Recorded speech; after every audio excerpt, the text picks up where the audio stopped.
घर में कोई फोर्स एंट्री नहीं है, मतलब कोई जान पहचान वाला रहा होगा। रहा होगा नहीं, रही होगी।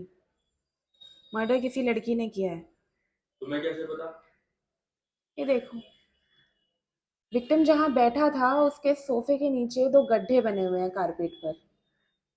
ये डेफिनेटली किसी की पेंसिल हील के गड्ढे हैं।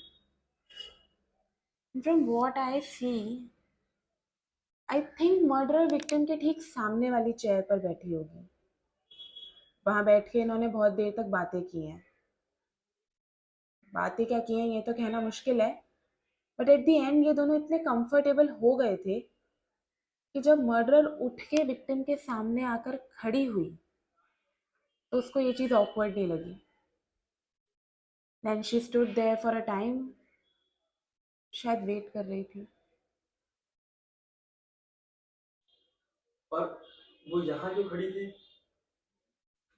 मौका ढूंढ रही थी, हमला करने का मौका। और जैसे ही उसे मौका मिला, उसने अपनी उंगलियों में फंसी हुई शेविंग ब्लेड निकाली और गर्दन टेढ़ दी।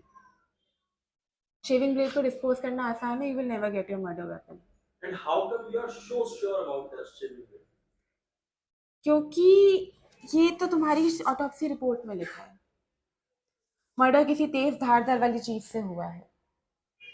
फिर अगर कोई चाकू या ऐसा कोई वेपन यूज हुआ होता तो उसे निकालना मुश्किल होता, और उसमें विक्टिम उसे देख भी सकता था और साइन ऑफ स्ट्रगल भी होता, बट ऐसा कुछ नहीं हुआ।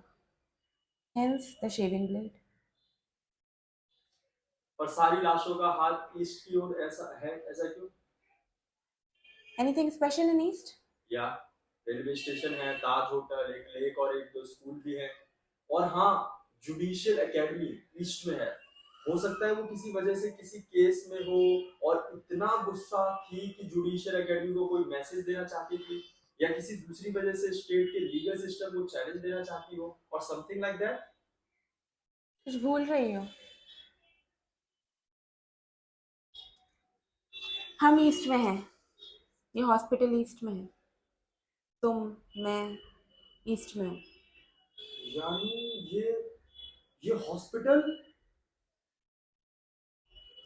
These are not murders, these are letter to to the best.